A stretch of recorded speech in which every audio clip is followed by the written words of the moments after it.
I'm Melissa Shanahan, and this is the Law Firm Owner Podcast, episode number 305.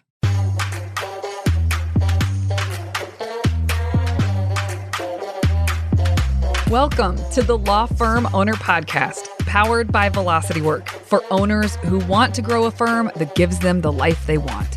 Get crystal clear on where you're going, take planning seriously, and honor your plan like a pro.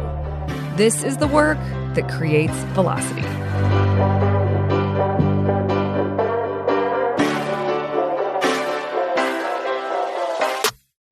Hey everyone, welcome to this week's episode. So glad you're here. If you haven't listened to last week's is really part one of two episodes I'm doing about incentives and bonuses, and just trying to give you the knowledge that's in my brain so that you can come up with something that's really healthy for your firm. So if you haven't listened to last week's episode, go do that first. Sometimes when I have to break up an episode because there's too much content for just one, it doesn't really matter which one you listen to first. This one does. You do need to understand what I'm talking about in the first episode 304. Before you listen to this, it's going to make way more sense with what we're talking about today. I don't remember if I said this towards the end of the episode last time or not. I know I said it at some point in the episode, but I think it's a good reminder. And so we're going to start with this right up front. When it comes to incentives or bonus structure, you must go slow when trying to figure this out. Because if you roll out the wrong thing, it really screws everything up. Not only is it the short end of the stick for someone, whether it's the firm, because you're giving too much to the employee or the team member, or whether it's too difficult for the team member to hit. So then that's not a good incentive. You have to remember, incentives are supposed to be a win-win, a win for both parties involved. And very rarely do I come across an incentive or bonus structure that is in place in a firm that is the case. It is usually bent one way or the other. Someone is losing and someone is frustrated. Someone is getting the short end of the stick, so to speak. And the owner doesn't realize it, or sometimes they know it. They know that they're paying out way too much to the team member, but they don't feel strong enough or confident enough to change it. So I'm going to address that right up front, and then we're going to dive in and pick up with the content that left off last week. So here's what I want to say about that. Your job is to be a good steward of this business. If the business isn't thriving, no one else will, including you as the owner, but no one else will. When a business is feeling constricted because of tight profit margins and cash flow being tight, no one wins. When the firm is struggling, then it means that your impact and the ripple effect that could come from the firm is totally cut off. There is not enough to go around, and there's no excess at all. So there's no options in front of you. You just have to keep doing what you're doing and hold it in tight. Your firm is like a living, breathing organism, and you have to take care of it. If you don't take care of it, it starts to become really unhealthy. It starts to shrivel up. It starts to shrink. If you don't think about your firm as a living, breathing organism, then you need to shift your perspective. You need to start looking at it that way. Because if you did that, then you wouldn't do things to compromise the health of that living, breathing organism. It is your job to make sure that this business stays healthy and continues to either gets to a place where it can thrive, or if it's already thriving, continues to be that way. That is the best position you can put yourself in. For that business to be healthy, it means it's able to really feed all the things it's supposed to feed. It can be what it's supposed to be for everybody. That means in serving your clients, it means winning for you as an owner. There's margins, you're able to take distributions. You don't have to think so hard about every penny. You should know where every penny's going, but you don't have to think so hard or get stressed out about taking some money out of the business. So that's on one side. And then also the team can win. If the business is healthy, there's room for these kinds of things. But if they're put into place in a way that compromises the business, it becomes very difficult. It's almost like the employees start to win if incentives are put in place that aren't really thoughtful. And that means that They are tilted too much in the favor of the employee. And this isn't about the employee. This isn't about if they're doing a good job or bad job. This has nothing to do with that. It's just the deal. The deal that's on the table isn't a fair deal to the business. And if that is the case, you have to fix it. And if you don't fix it, you have to look at why you're not fixing it. Most of the time, it's to do with fear. Sometimes it is ignorance, like people don't realize it. But this episode, I'm hoping, will help you do what it takes to figure out if it's a win-win on both sides. Or is there too much cash going out to the team member? And one way that you know that is if the business feels too tight. If the business feels too tight and your team members are getting big upside with incentives, this is wrong. The business comes first. The health of the business comes first. If the health of the business is not intact, then nobody else gets extra. That should be a rule. If the business health is not intact, when there isn't stability month over month in this business, you have to be very thoughtful about incentives that you put into place, because incentives can do really cool things for the team. It can motivate the team. There's nothing wrong with putting something into place when the business is struggling, but you have to play it out all the way to the end. We'll talk a little bit more about that today, so that you know for sure that if the team member knocks it out of the park, the business is getting what the business should be getting. And the team member also gets a reward. So it has to be a healthy balance. I'm not saying don't put any incentives into place until you're healthy. I think incentives can be a really cool tool in order to sort of light a fire under people in order to create stability. But I could feel myself sitting here thinking, why are you doing this episode? It so depends on the situation. What was just running through my head was, yeah, incentives, we talked about last time the difference between an expectation and a goal, which is a stretch goal. And so when you put an incentive into place that people aren't even hitting the minimum, the expectation, I could see where people would think that what I just shared is contradictory to what I shared last week. But it really does depend on the situation. If you've been a crappy leader, if you have not been showing up the way you should be showing up, if you have not given truly the resources and the tools and the attention and the focus so that the team can hit their expectations, and you want to shift that into gear, there are different ways you can approach that. And one is to institute like a training program. We're all going to go through this together. We're all going to learn this together. We're all going to hold each other accountable for this standard, this expectation that we have, because we haven't done that before and we should. There's no reason not to. So that's one way you can handle it. Another way, or an additional way that you could help kick people into a new gear or help them find a new gear, even if that gear is the expectation, not the stretch goal, is to do some sort of short-term incentive. Just to say, hey, we should be hitting this at a minimum every week or every month, and we're not. So let's just kick ourselves into gear. We're going to train together on these things. I'm going to meet with individuals on X, Y, and Z. And for the next 6 weeks or 8 weeks, when we hit that expectation that we haven't been hitting for a long time, then to reward ourselves for creating the new normal that needs to be created, this is the incentive that we put into place. And again, we'll talk through some of the math and how to think about this, but with your scenario, you just need to play it out and make sure that, okay, if they do knock it out of the park with this incentive, am I really okay paying this out? And am I really okay with what the business gets to keep because of the effort that everybody's putting in? So I'm just sharing that this is why I've hesitated on these episodes, because there are so many different variables to look at when you are deciding what incentive structure or bonus structure to put into place. And you just have to check it out from every angle. You have to be able to stand on 2 feet solidly and say, this is why I'm doing it this way, or this is why I'm not doing it this way.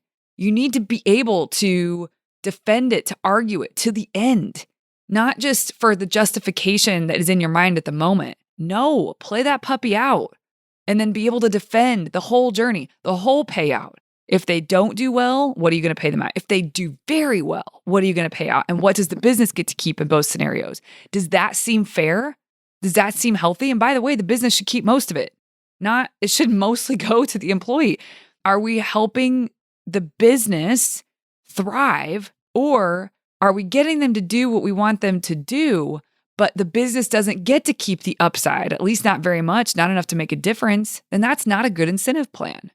There's just so many variables that go into this. And that's why I just stopped a minute ago and thought, oh man, someone's gonna be listening to this and take this sentence that I say and run with it without looking at the bigger picture, without doing all the other things I'm sharing here, without considering all the things that need to be considered. So please don't do that. You will hurt the firm. You cannot just throw something into place. You cannot wing this. You really do have to be thoughtful. All right, so let's pick up where we left off from last week.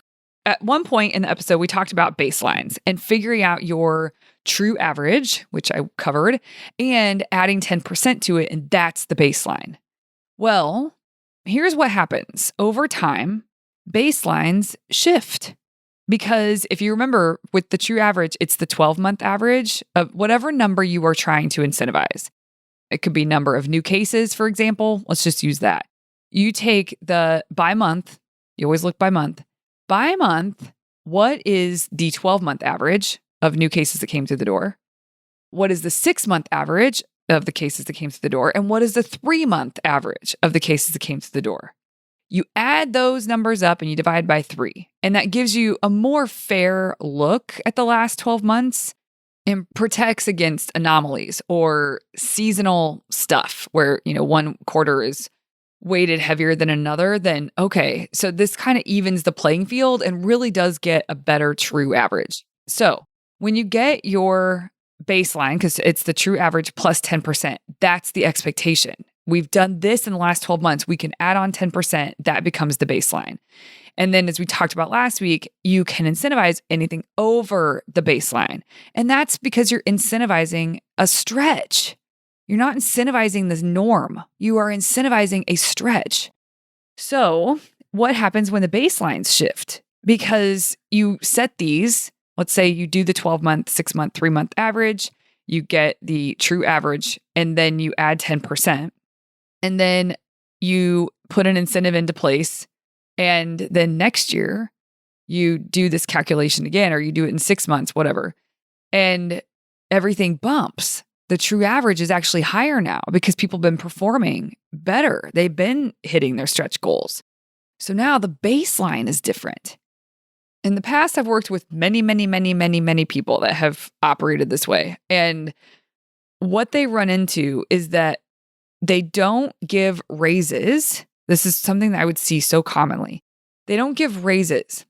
They would just shift the incentives and say, this is how you make extra. If you want to make extra, then you need to hit your incentives. And yeah, they do change over time because this is built on an equation and your true average is changing. So your baseline is going to change, which means your incentive, the tiers are going to change, anything above the baseline. And that really ticks people off over time. It sounds great the first 12 months. And then the next 12 months rolls around or whenever they're reset. And it all of a sudden doesn't seem fair. It feels like I have to do more work for the same amount of money. That doesn't feel right to people naturally. So a better way to deal with this is to give a raise every year, like a cost of living increase raise. It doesn't have to be something huge, but give a raise because cost of living does go up. Things do change. Circumstances are harder. Like people have real things they're dealing with, and to just keep their salary year over year the same and tell them if you want to make more, this is your incentive program, go for it. But it's like the horizon, the target keeps moving. They can't ever really make more. So that is not a good approach. And it's so crazy to me how many people try to do that. It doesn't work. People are not going to stay loyal to that. It's going to tick them off. So that's a no. You need to give raises. Now, I'm not saying, again, it doesn't need to be a big raise, but you need to be thoughtful about increasing their pay as it should be increased. And when you do that, plus then you move the goalpost because their new normal is what used to be a stretch. Okay, we incentivize stretches. We don't incentivize for expectations.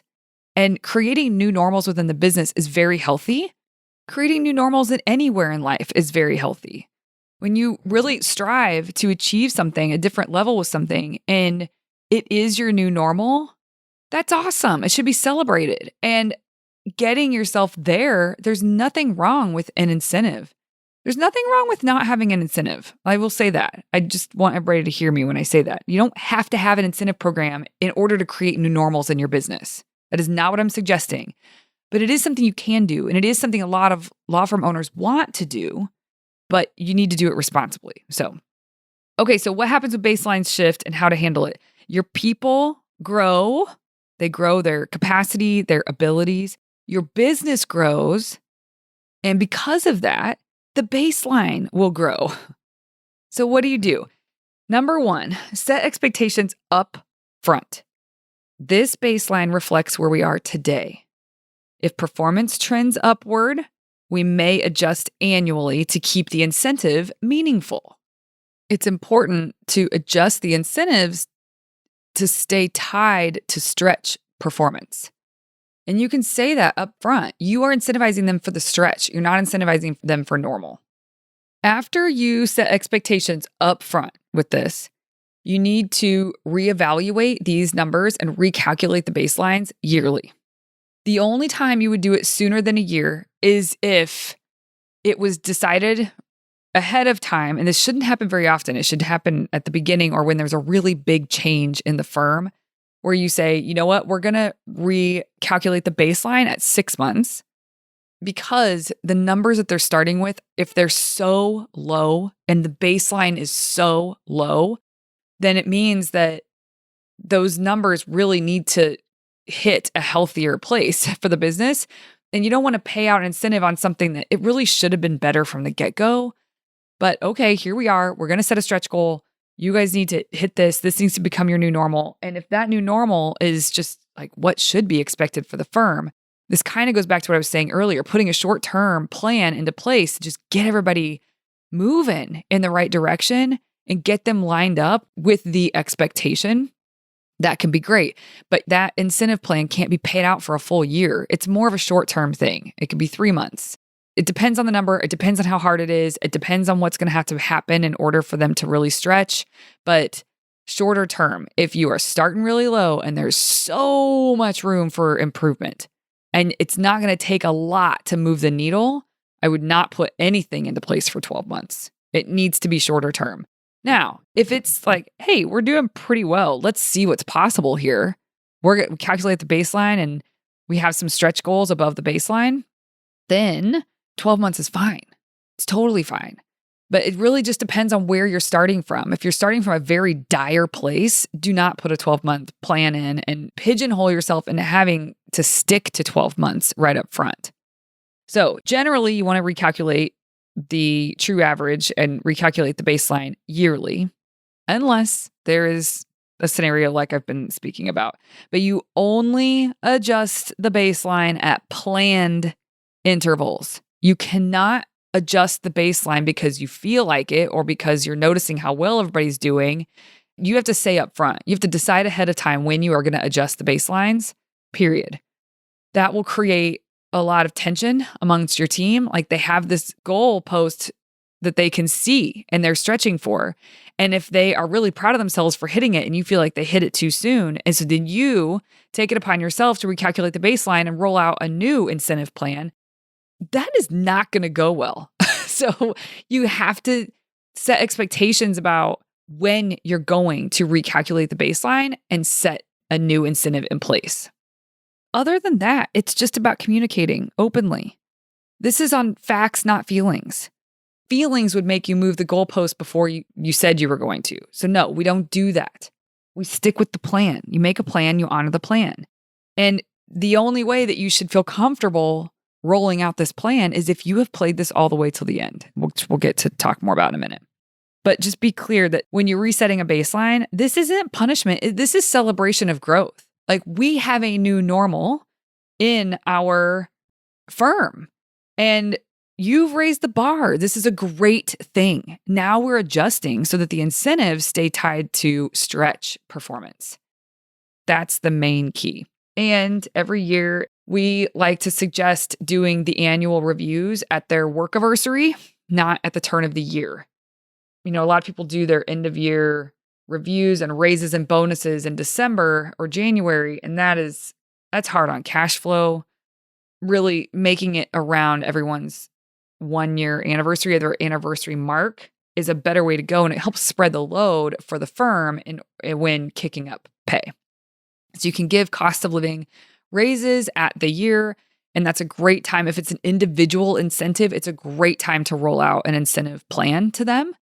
You're giving them the raise that you're going to give them, and you're giving them this opportunity with the incentive plan. So those are a few suggestions when it comes to over time, as your firm improves with their numbers, how do you keep this really healthy? And okay, one other thing, it feels obvious, but just in case, I'll say it in case you haven't thought about this. The other reason you have to recalculate the baselines every year is because if you hold the same incentive plan, there's just more upside, more upside, more upside, more upside for the team. And it starts to get lopsided where the firm is not able to keep what is happening. With the results that are being created in the firm, it's like more and more bent towards giving a higher percentage of that to the team member. But again, that means that you are not incentivizing on stretch, on growth. You are incentivizing on norms. And that's why you have to recalculate it, because quickly an incentive plan that made sense at one point will absolutely not make sense at the next point. But you'll still keep paying it because you really didn't think this through.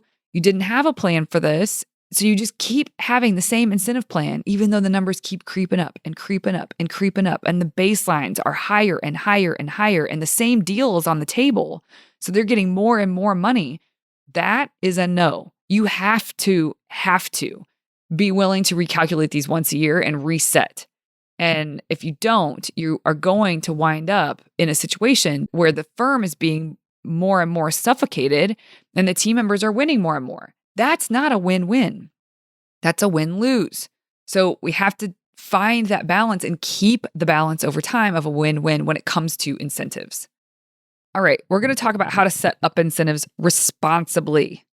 And this is all about doing the math.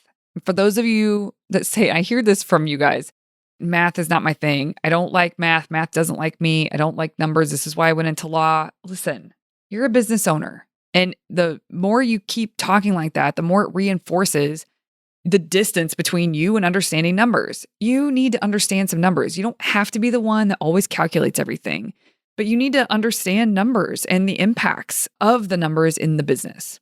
So before you roll out any incentives, you have to run scenarios.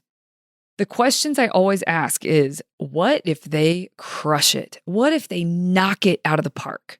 This incentive plan that you just put into place, can you afford to pay out that full bonus? And the other side is, what if performance dips? Does the structure still feel fair? So playing out both scenarios so that you can see what happens with the numbers. So if you have an individual bonus for an attorney, here's a couple of ideas in terms of how you can structure. Don't take my numbers as the numbers you should be using. You have to plug your own numbers in here. And if you haven't listened to the episodes about producer cost and producer multiples, I would highly recommend going back to listen to those, or producer ROI, maybe that's what it was called. But basically in there, I talk about you have to figure out their multiple. And you do that by taking the amount of money that came into the firm that's attributed to that producer and divide it by their all-in cost. So their salary, their benefits, the employer taxes that are paid, any money that goes towards their total compensation. So any benefits, any employer taxes, of course, the salary, incentives, etc. That all-in cost for that person is what you divide by. So let's say that the all-in cost for an attorney is $120,000 and they brought in $450,000 into the firm. You would divide 450 by 120,000, and that is 3.75. So that's their multiple, 3.75 multiple, 3.75x, you might hear someone say. So, okay, good to know. Now, when you are thinking about incentive, you have to think about what needs to be the case. I need to see a certain amount from this individual before I even think about giving them an incentive? What is their expected, right? Like what has to be the case? Now you will hear me talk about 3 is the floor. If you have someone that's under a 3, you need to work with them. You need to figure out what you need to give them in terms of resources or training, or probably just setting expectations and accountability to get them to be at least a 3. And when you find the number that is the minimum for you, and it doesn't have to be the 3. 3 is the floor, guys. I'm telling you. So it's not like, oh, well, then everything above that is good to go. No, but this is where it just depends. It depends on your circumstances. It depends on a lot of things. And I'm not in your firm and I can't look under the hood unless you're working with me directly. So you need to be thoughtful about this and don't just go with 3 because I said 3 is the lowest. Everything scares you. So you're going to go with 3 because that feels like asking more of the person than what they're currently doing. Really, they should be a 3.7 or a 3.9 or a 4 or a 4.2. Like they should be better, but you're afraid to have that conversation. You don't trust yourself to hold them accountable. Like all of that plays into this. So don't just pick 3 because I said 3 is the floor, but I'm telling you 3 is the floor. Now, let's say that you calculate a baseline. You look at the amount of money that they've brought in the last 12 months on average per month, and then the last 6 months on average per month, and the last 3 months on average per month. You average those 3 numbers and you tack on 10%. That is the baseline. I should say that is the baseline for someone who's at least bringing in 3 times what the all-in cost is for them. If that's happening, at least 3x, then that is the calculation I would use. Go back, figure out their baseline, and then you can start incentives above the baseline. Now, if they are not a 3x, if they are not bringing in 3 times what they are paid, or their all-in cost, their total compensation, that's what needs to happen. And then above that can be tiers. When they start getting above a 3, then you can calculate the baseline as I've proposed. I wouldn't do that. We're talking about expectations versus goals.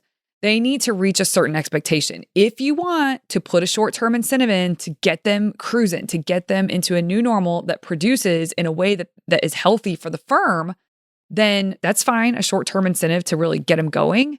But do not put in a 12-month plan. Do not put something into place. Don't calculate their baseline and add 10%. No, they need to get to 3, period. So if their all-in cost is $120,000, then they need to be bringing in at least $360,000 into the firm every year. And that is an average of $30,000 a month. If they aren't doing that, we're not giving an incentive unless you understand the person that you're working with. You understand their psychology. You want to give them a leg up. And so you are going to put a short-term incentive in place where the firm is going to win and the person is going to feel motivated by the incentive. So you can do that, but they need to be at 3. You need to figure out how to get them to 3. Then if they aren't at 3, you need to get them to 3. If they are at 3, then you can do the baseline calculation to figure out what would be really great tier for them. So that's one way to do it. Now, the other way is if they are at a 3, at least, like they're not healthy for the firm, right? So if that is true, then there's a couple different ways you can approach this. One is to increase the bonus percentage after 5x ROI.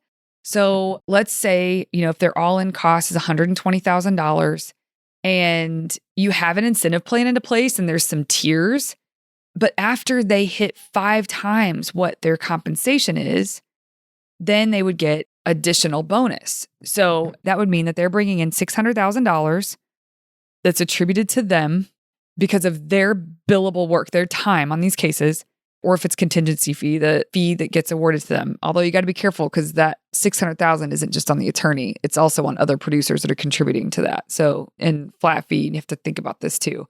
But still, there's a certain amount of money that's attributed to that attorney.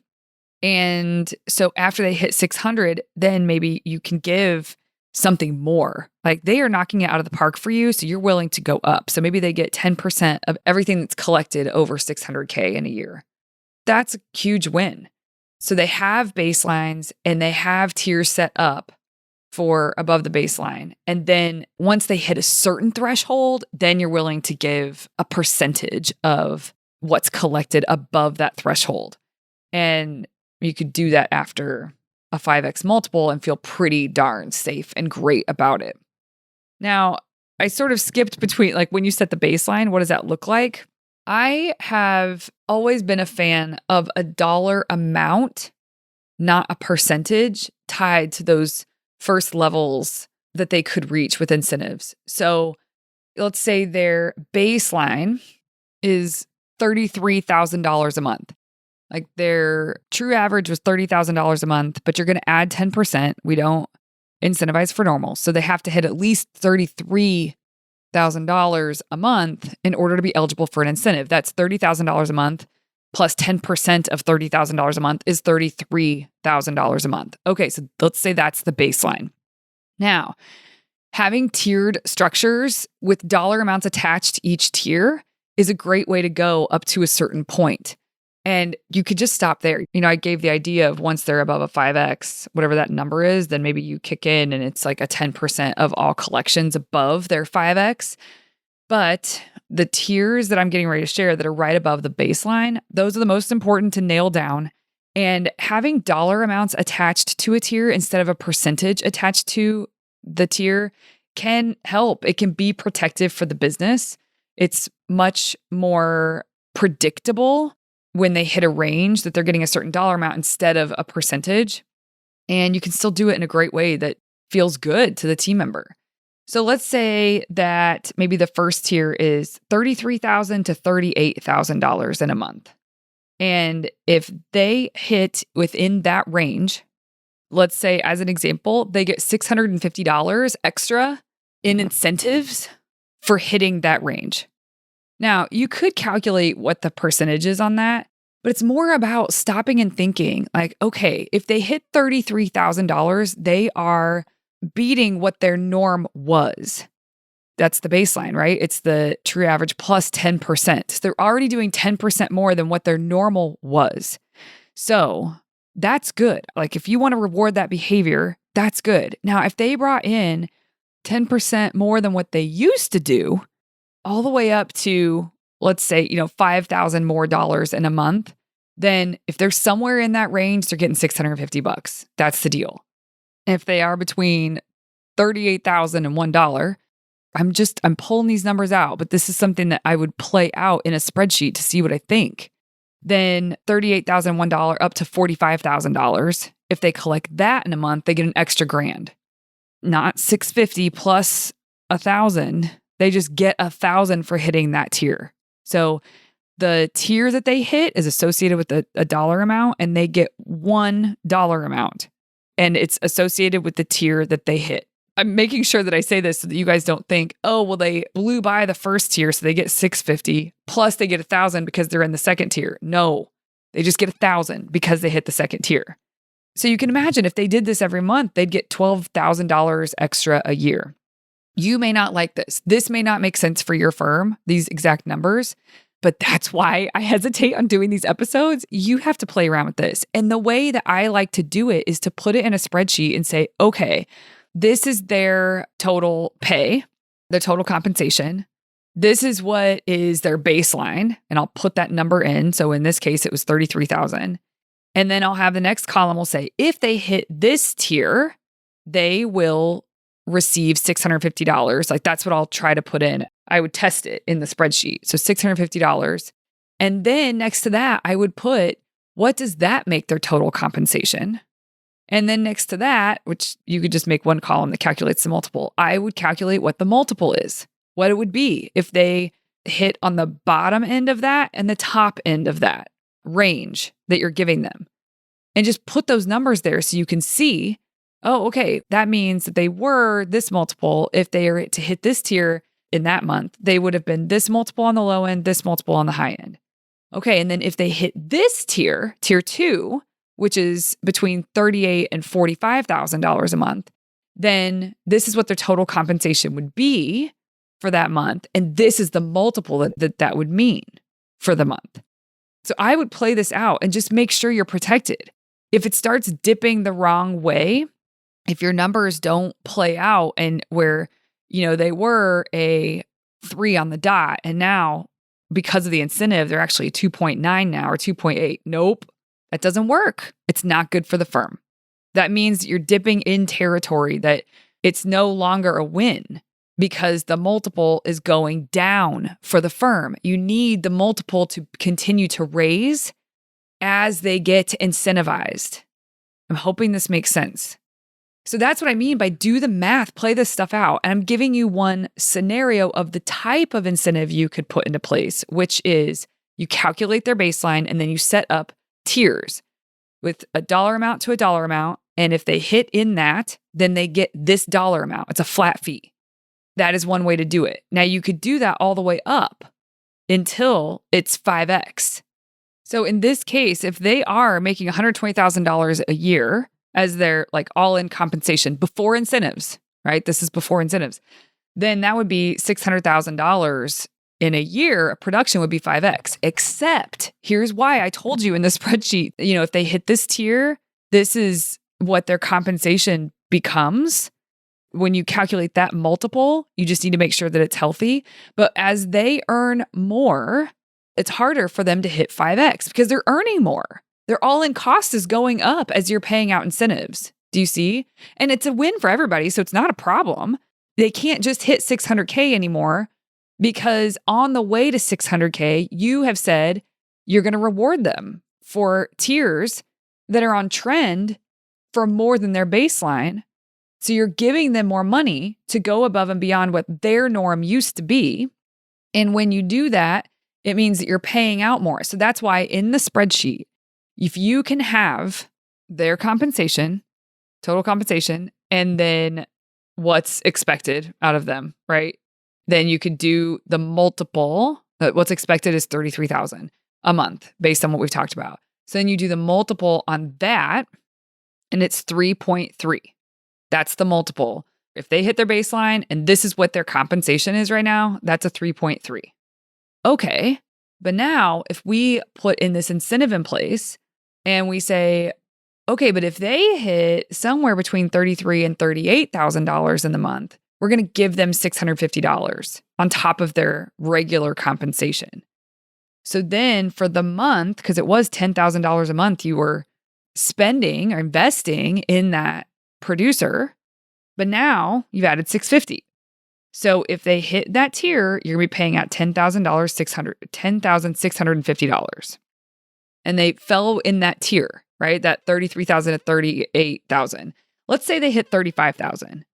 So what you would do for that month is say, okay, they brought in $35,000. I paid out $10,650. So $35,000 divided by $10,650. That's a 3.2, almost 3.3. So it doesn't really change that much. So that's fine. Now, let's say they hit $38,000. So $38,000 divided by $10,650. That's a 3.56. Okay, that's more. That's good. So they're at the top end of that tier and their multiple went up, right? So you can see why in your spreadsheet, you should calculate the tier and the dollar amount that they're going to get. So what does that put them at for the month in terms of compensation? And then do the multiple, do the math to figure out, okay, so if they hit on the low end of the range, they would hit this. And on the high end of the range, they would hit 3.56, what I just shared with you. Okay, so then the next tier up, let's say they hit the next tier. And if you do use the 38,000 or 38,001 to 45,000, and you are going to pay out $1,000 for that tier. Okay, so on the low end, that tier, they still get $1,000 extra. So that is $11,000 of compensation that month because it was 10 normally, but you're giving them an extra 1,000 because they hit this tier. So $11,000 and they hit $38,001. So I divide 38,000 divided by 11,000 and that's 3.45. Okay, so on the low end if they hit that tier, on the low end, they are 3.4, almost 3.5 multiple. On the high end, if they hit $45,000 and you're paying out $11,000 that month, they are a 4x. And that's great. That's super great. That's super healthy. And everybody's winning. They are getting a reward for stretching above their baseline. And they're getting an extra $1,000 a month if they hit that tier. So that's $12,000 a year. That's not insignificant. Again, this depends on your firm. It depends on the kinds of casework. These numbers are totally made up to be an example so you can see how this will work. It is your job to sit down and plug in numbers that make sense for your firm. Plug in the salaries the total compensation that you are spending on the producers and what they're bringing in. Like, you have to figure this out. I'm just trying to lay out an example for you. So now let's see with the next tier. If we did, $45,000 to $52,000, if it was somewhere in that range. Let's say you were going to give $2,000 to them if they hit this tier. Well, if they're on the low end of the tier, it means that they are a 3.75 multiple. It means that they brought in $45,001, and you're going to pay them an extra $2,000 because they hit that tier. Then that means their normal total comp is $10K a month, the all-in cost, plus you're giving them $2,000 extra dollars. That's $12,000. So we're going to take $45,000, the low end of this tier, divided by $12,000, and that's 3.75. Okay, still healthy. If they hit the high end of the tier, so it's $52,000, it's a 4.3x. Okay, that's great.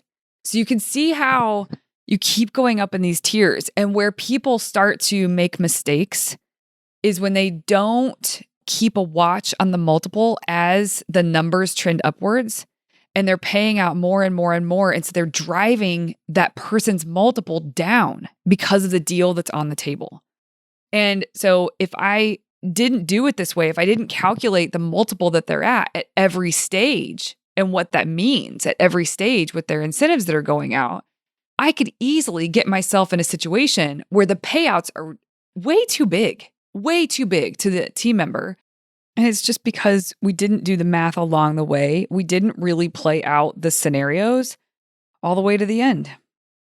I think you guys get my point there. And you can keep creating tiers and attaching a flat rate associated with that tier. Do the math, make sure it makes sense, make sure their multiple stays healthy at every tier on the low end, and if they knock it out of the park. And you can see very quickly how their compensation can really raise because of these incentives, and the business is protected. So this is very different than just giving a big raise. If they hit the last tier that we talked about, every single month, that's $2K a month. That's $24,000 in a year. And if for someone who's making $120,000 all in compensation, so there's that all in compensation plus $24,000 in a year, that's a 20% raise. But you're not giving them a raise. You're not just giving them the money no matter what. You're giving them the money if they can do their part to keep this business really healthy and thriving. So they are in a growth phase and they're getting compensated for that growth. And it really allows everybody to thrive. That's a win-win for the employee. Heck yes. And for the firm. Heck yes. So you can imagine if they're making $24,000 on the low extra in a year because you're paying them out $2,000 every month, which may or may not happen. Again, everybody is so different. Every firm is so different. I don't know the psychology of the people that work for you, but this is very doable, right? For many people, this is doable. So if it's an extra $2,000 a month that you're paying them in an incentive, that means they're at least hitting $45,000 in a month. And their baseline was 33. So if they're able to do that, that is an additional $12,000 over their average plus 10%.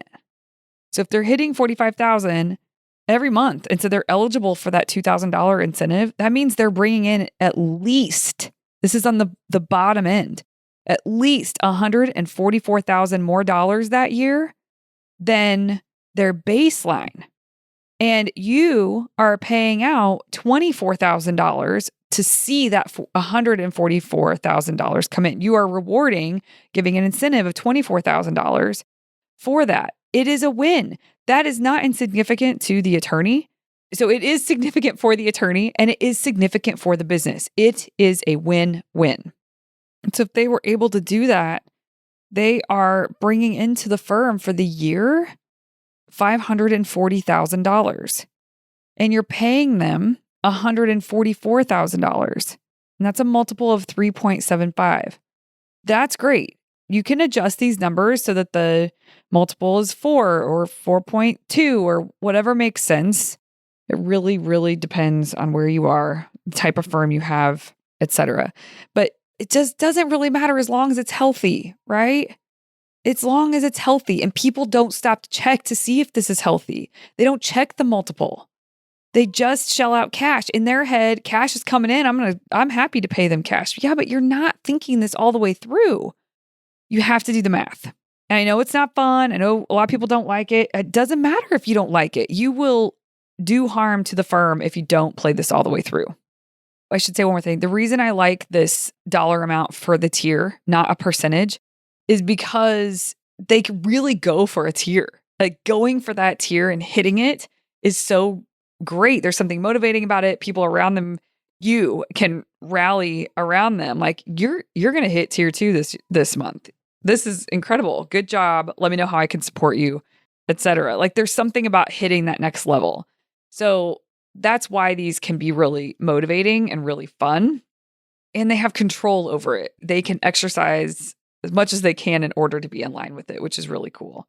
You can also do percentages if you really want to. I know percentages is like a really common way to do things, but I hear the percentages that are being spit out. It's so high. Most of the time, it's way too high.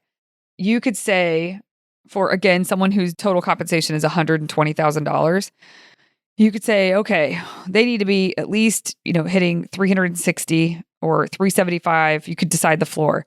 Anything above that, I will give them 10% on collections for anything above that amount up until 600K. And then at 600K, it changes. I'll give them 15% of collections above $600,000.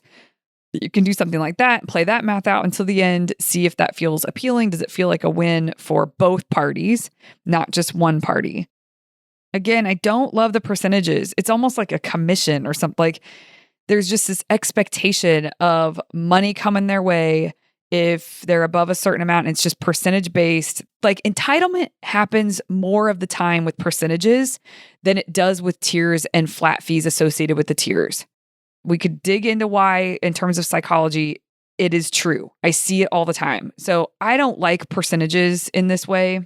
I'm not saying there's not a certain time and a place for it, depending on the kind of firm that you have and depending on the kind of team member that you're dealing with. But generally speaking, it produces entitlement. But I never find anything wrong with above 5x. Like when they cross the threshold of bringing in more than 5 times what they are being compensated with, and that includes incentives, then it really allows the business to open up and give them more. So you really could have a percentage above that because they're doing a great job for your firm if that's where they are. So there's more upside that you can give to them. So it keeps the early bonus modest and sustainable, but it's real upside as they scale. And it subtly teaches them the business. Like if I produce 800K, I'm worth more. But it also means I'm wildly profitable for the firm. That's a good spot to be in, and I get to share in some of that. There is a percentage associated with anything above that, above 5x, because I'm really bringing value and they can share the value at that point with me. So it teaches people on how to think about the position that you're in. And the last thing, with all the examples we've talked about, it's rooted in real economics.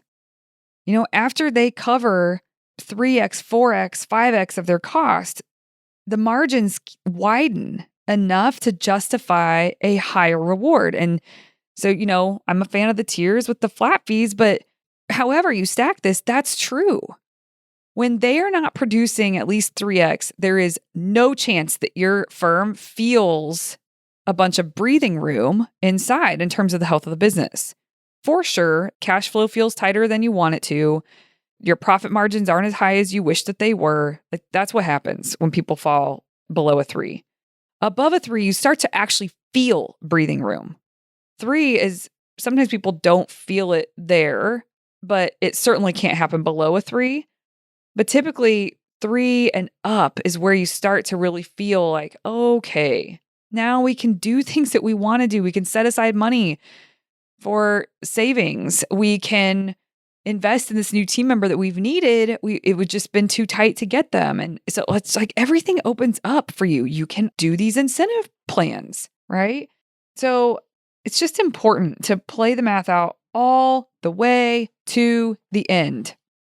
This is a long episode.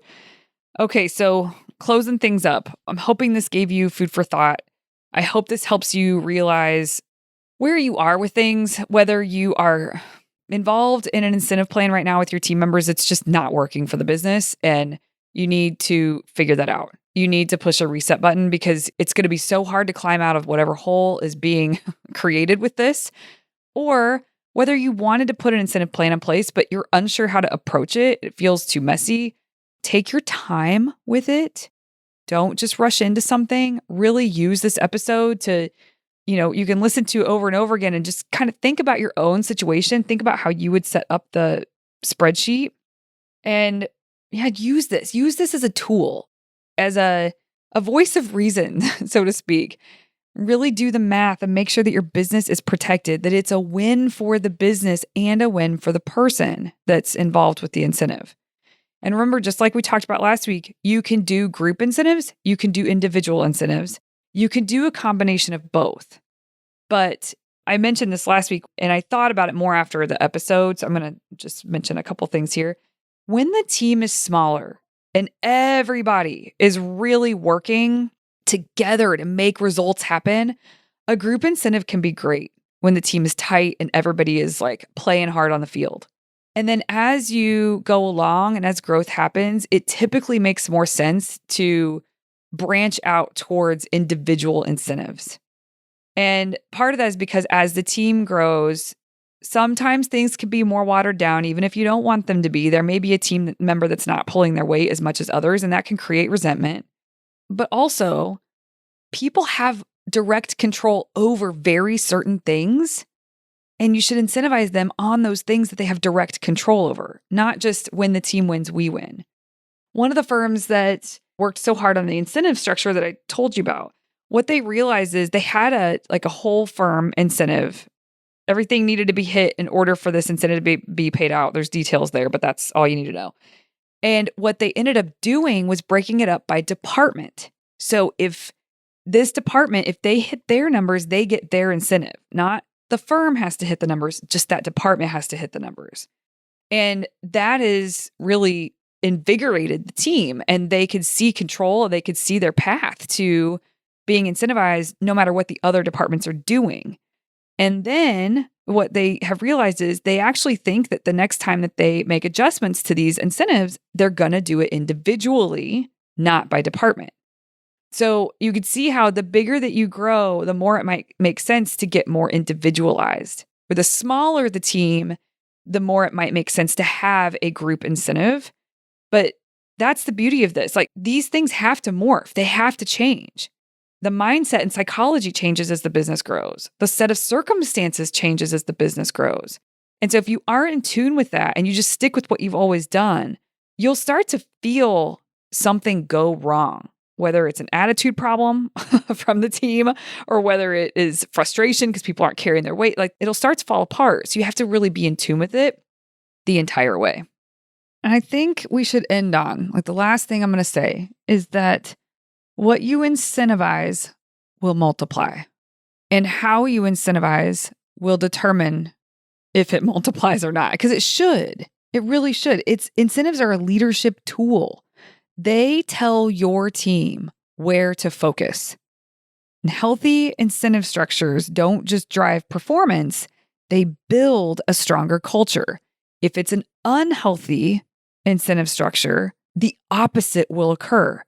There's never neutral ground with incentives. It either motivates and gets people working and facilitates the behaviors that are really important for the health of the firm, are really important for the clients, for the cases, for the team members, for the owner, for the health of the firm, because for the health of the firm, all of those different parties that I just named, all of that wins when the health of the firm is taken seriously.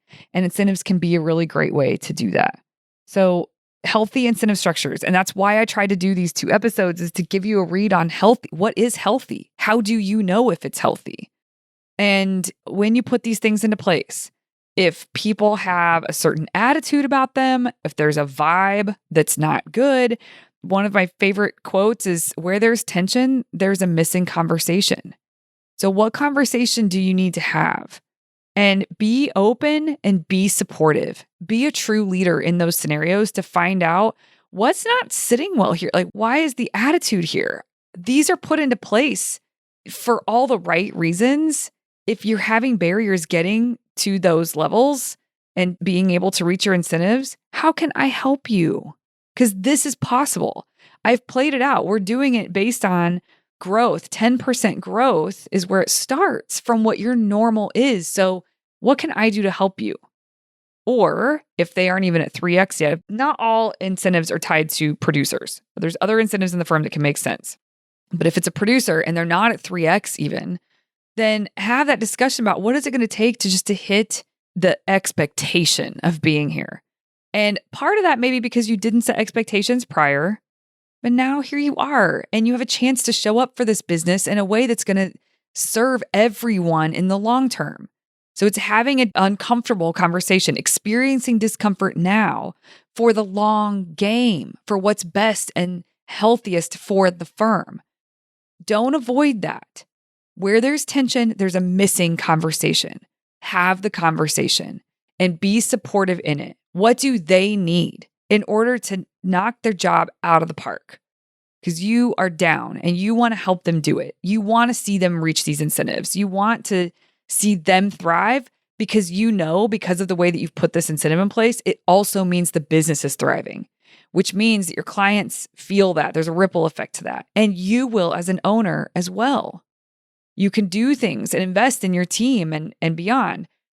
So I hope that these couple episodes, if you are considering incentives, you will really think this through and take it seriously. Go slow with putting these together, because once they're rolled out, it's really hard to pull them back in and say, never mind, that doesn't work anymore. I didn't realize that wasn't going to work. That's not the healthiest thing for the firm. That's not ideal.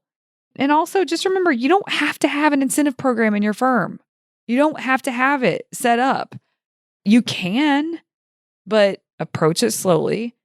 But it's not a requirement. I work with several firms that they don't have incentive structures, but they pay fairly.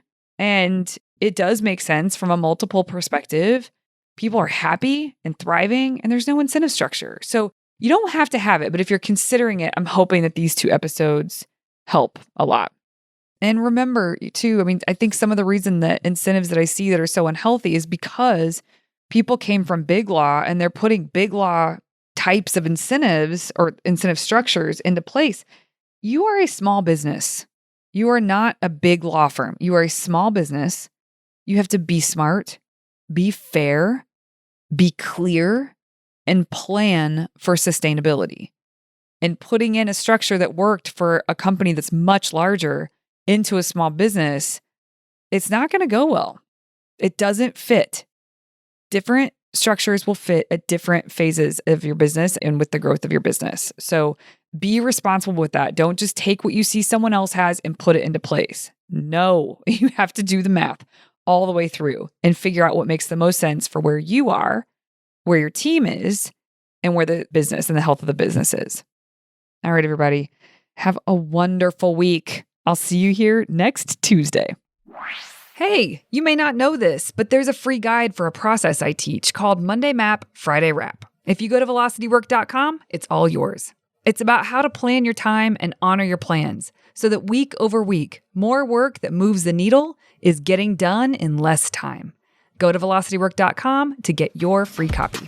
Thank you for listening to the Law Firm Owner Podcast. If you're ready to get clearer on your vision, data, and mindset, then head over to velocitywork.com where you can plug in to quarterly strategic planning with accountability and coaching in between. This is the work that creates velocity.